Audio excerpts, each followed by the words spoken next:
대선이 이제 28일 앞으로 다가왔습니다. 민주당은 조희대 대법원장의 탄핵을 압박하면서 이재명 후보 재판 대응에 당력을 쏟고 있습니다. 후보 단일화를 놓고 진통이 이어지고 있는 국민의힘은 이틀 연속 의원총회를 열어 논의를 이어갑니다. 취재기자 연결해서 자세한 소식 들어보겠습니다. 김다영 기자. 네, 국회입니다. 네, 먼저 민주당 상황부터 보겠습니다. 오늘 아침 회의에서도 사법부를 겨냥한 발언이 나왔다고요?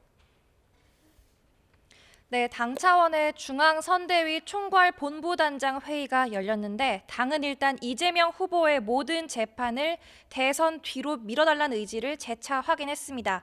특히 오는 15일 첫 공판이 예정된 이 후보의 공직선거법 사건 파기환송심을 연기하는 데 당력을 집중하고 있습니다. 윤호중 본부장은 법은 공정한 것도 중요하지만 공정해 보이는 것도 못지않게 중요하다며 이같이 밝혔습니다. 이 후보의 재판을 서둘러 잡고 유죄 취지로 판결한 조희대 대법원은 그런 최소한의 노력마저 포기한 것 같다는 주장입니다. 그러면서 이는 사법부의 대선 개입이자 표적 재판이라며 탄핵 가능성까지 거듭 시사했습니다. 당이 이렇게 재판에 대응하는 동안 이 후보는 민생과 정책, 공약에 매진하는 이른바 투트랙 전략을 펼치고 있습니다. 오늘은 이른바 2차 경청 투어 이틀 차로 충북과 충남, 전북을 차례로 방문하며 지역 민심을 듣습니다. 조금 전에는 청년 공약도 발표했는데요.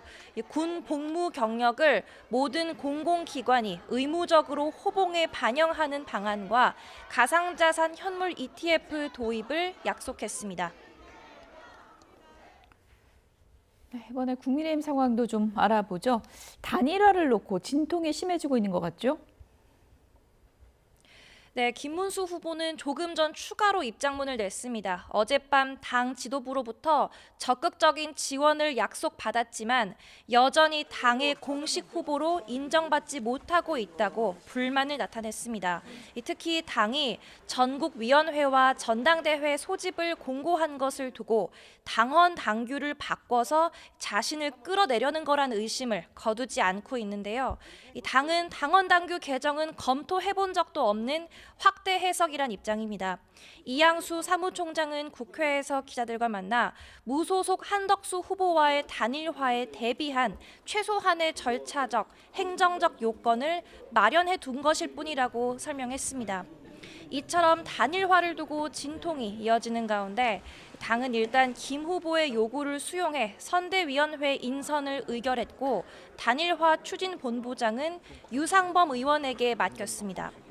당내 중노는 김 후보가 김덕수란 말까지 써가며 단일화 의지로 당 안팎의 지지와 표심을 얻은 만큼 단일화 구상을 조속히 밝혀야 한다는 건데 잠시 뒤 오후 2시부터 의총을 열어 논의를 이어갑니다. 네, 결국 김문수, 한덕수 두 후보 간의 만남이 중요할 것 같은데 관련한 움직임이 있습니까? 네, 일단 후보 일정을 보면 김문수 후보는 1박 2일 일정으로 영남 지역을 훑습니다. 동선만 봐도 당장 한덕수 후보와의 회동이 성사되기 힘들어 보이는데 일단 버티기 전략에 들어간 듯합니다. 김 후보 측은 어제 한 후보가 기자들에게 본인이 3차례 정도 만남을 제안했다라고 말한 것을 두고도 불쾌감을 숨기지 않고 있습니다.